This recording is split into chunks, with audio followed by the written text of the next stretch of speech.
Shalom Bapak Ibu dan saudara-saudara yang kekasih di dalam Tuhan Yesus Kristus.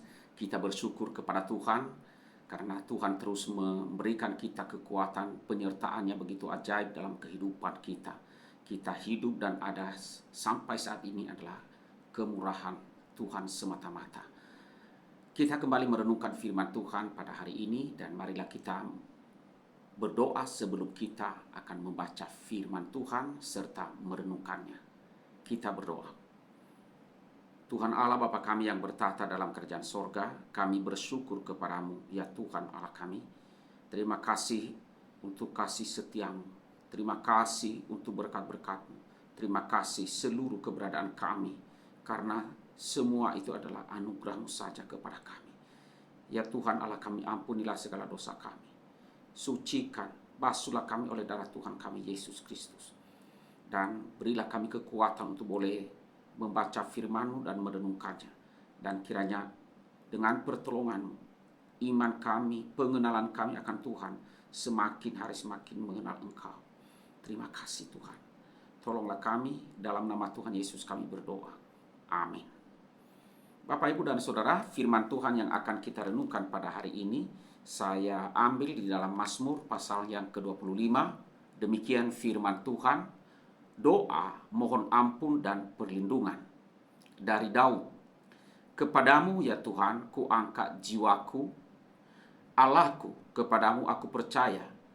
Janganlah kiranya aku mendapat malu, janganlah musuh-musuhku beria-ria atas aku. Iya, semua orang yang menantikan Engkau takkan mendapat malu. Yang mendapat malu ialah mereka yang berbuat khianat dengan tidak ada alasannya. Beritahukanlah jalan-jalan-Mu kepadaku, ya Tuhan, tunjukkanlah itu kepadaku. Bawalah aku berjalan dalam kebenaran-Mu dan ajarlah aku, sebab Engkaulah Allah yang menyelamatkan aku. Engkau ku nanti-nantikan sepanjang hari. Ingatlah segala rahmat-Mu dan kasih setia-Mu kepada ya Tuhan, sebab semuanya itu sudah ada sejak purbakala.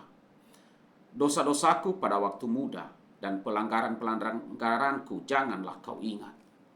Tetapi ingatlah kepadaku sesuai dengan kasih setiamu. Oleh karena kebaikan-Mu, ya Tuhan. Tuhan itu baik dan benar, sebab itu Ia menunjukkan jalan kepada orang yang sesat. Ia membimbing orang-orang yang rendah hati menurut hukum, dan Ia mengajarkan jalannya kepada orang-orang yang rendah hati. Segala jalan Tuhan adalah kasih setia dan kebenaran bagi orang yang berpegang pada perjanjiannya dan peringatan-peringatannya. Oleh karena nama-Mu ya Tuhan, ampunilah kesalahanku, sebab besar kesalahan itu. Siapakah orang yang takut akan Tuhan?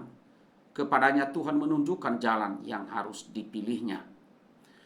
Orang itu sendiri akan menetap dalam kebahagiaan dan anak cucunya akan mewarisi bumi. Tuhan bergaul karib dengan orang yang takut akan Dia dan perjanjiannya diberitahukannya kepada mereka. Mataku tetap terarah kepada Tuhan, sebab Ia mengeluarkan kakiku dari jaring. Berpalinglah kepadaku dan kasihanilah aku, sebab aku sebatang kara dan tertindas. Lapangkanlah hatiku yang sesak, dan keluarkanlah aku dari kesulitan. Tiliklah sengsaraku dan kesukaranku, dan ampunilah segala dosaku. Lihatlah betapa banyaknya musuhku, dan bagaimana mereka membenci aku dengan sangat mendalam. Jagalah kiranya jiwaku dan lepaskanlah aku. Janganlah aku mendapat malu, sebab aku berlindung kepadamu. Ketulusan dan kejujuran kiranya mengawal aku, sebab aku menanti-nantikan Engkau. Ya Allah, bebaskanlah orang Israel dari segala kesesakan. Demikian firman Tuhan yang kita renungkan pada hari ini. Nah, Bapak, Ibu, dan saudara-saudara yang kekasih di dalam Tuhan Yesus Kristus, Daud memikirkan rasa malu di awal Mazmur 25 ini. Saudara, Daud, ia khawatir Tuhan akan mempermalukannya dengan cara tidak menolong, dengan cara ya Tuhan tidak menolongnya. Nah, oleh karena itu saudara, ia memohon kepada Tuhan agar jangan ia dipermalukan. Itu dapat kita lihat di dalam ayatnya yang kedua. Kemudian di sini juga kita melihat bahwa ada dua masalah yang di dalam pemikiran Daud. Yang pertama adalah dia melihat dosanya. Di ayat 7 dan 18. Kemudian ada musuh-musuh yang sangat membencinya. Itu kita lihat di dalam ayat 25, pasal 25 ayat 19. Nah, saudara-saudaraku yang kasih dalam Tuhan, jenis rasa malu yang dipikirkan rasa Daud adalah penolakan Tuhan dan penghinaan publik. Namun, ia memiliki pengharapan bahwa semua orang yang menantikan Tuhan tidak akan pernah dipermalukan. Tidak akan dipermalukan oleh Tuhan. Di ayat yang ketiga. Nah, saudaraku yang kekasih dalam Tuhan, tentu kita bertanya bagaimanakah Daud menantikan Tuhan di sini? Saudara, penantian Daud ini menyangkut 4 bagian atau 4 aspek. Yang pertama adalah dengan ketaatan, kemudian dengan pengakuan, dengan ketakutan, dan dengan doa. Kita akan melihat satu persatu, saudara. Yang pertama adalah Raja Daud menantikan dengan ketaatan. Ia meminta kepada Tuhan. Ia meminta Tuhan dan ia memberitahukan jalan-jalannya kepadanya agar Tuhan menuntun dia berjalan dalam kebenaran Tuhan dan mengajarinya. Ya, kita tidak bisa berpura-pura menantikan Tuhan jika kita tidak mau melakukan apa yang Dia katakan. Kita melihat di sini kata kerja yang dipakai oleh Daud adalah beritahukanlah kepadaku dan ajarlah aku, tuntunlah aku. Nah, begitu luar biasa, saudara. Kemudian yang kedua, saudara, Raja Daud menanti dengan pengakuan. Nah, mengapa kita membutuhkan Tuhan mengajari kita cara mentaati Dia? Ya, tidak bisakah kita membiarkan hati nurani kita ini menjadi pemandu kita? Tidak bisa, saudara. Kita tidak dapat menemukan cara untuk menantikan Tuhan tanpa bantuannya. Jadi ada kemungkinan bahwa hati kita itu menipu kita karena hati kita jahat. Dosa telah merusak seluruh keberadaan hidup kita. Dan seandainya Raja Daud membuka lembaran baru dan berusaha agar tidak pernah berbuat dosa lagi, dia masih memiliki rasa malu. Tuhan tahu siapa dia dan apa yang telah dilakukannya. Tuhan juga tahu bahwa dia akan tersandung lagi di masa yang akan datang. Jadi Daud itu dengan rendah hati, ia meminta pengampunan kepada Tuhan. Bukan hanya itulah, saudara, tidak cukup bagi kita juga untuk berkomitmen mentaati Tuhan. Kita perlu mengakui dosa-dosa kita dan meminta anugerah Tuhan. Kemudian yang ketiga yang dapat kita pelajari dari sini, Daud menantikan dalam ketakutan. Mengapa Daud takut ya kepada Tuhan? Karena apa? Karena kekuatan Tuhan adalah hal yang menakutkan. Ya, kekuatan Tuhan itu adalah hal yang menakutkan. Takut akan Tuhan itu mendatangkan berkat yang besar.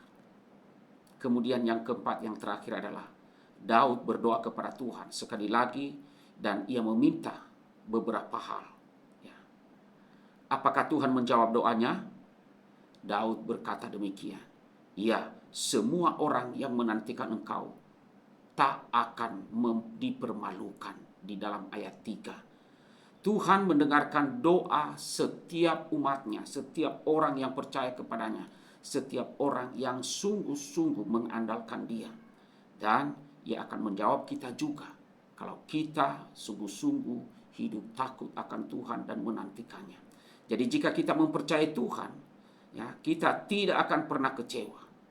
Ya, saudara, mari kita merenungkan diri kita. Apakah ada saat-saat di dalam hidup ini saat kita meragukan Tuhan? Mari, seperti Daud, kita menantikan dengan penuh kesungguhan. Kiranya melalui dengan renungan firman Tuhan pada hari ini, iman kita semakin dikuatkan. Ingat bahwa Tuhan tidak akan pernah mempermalukan kita. Amin. Mari kita berdoa. Bapa di dalam sorga, kami bersyukur kepadamu untuk firman-Mu pada hari ini yang boleh kami baca dan kami renungkan kembali. Terima kasih Tuhan.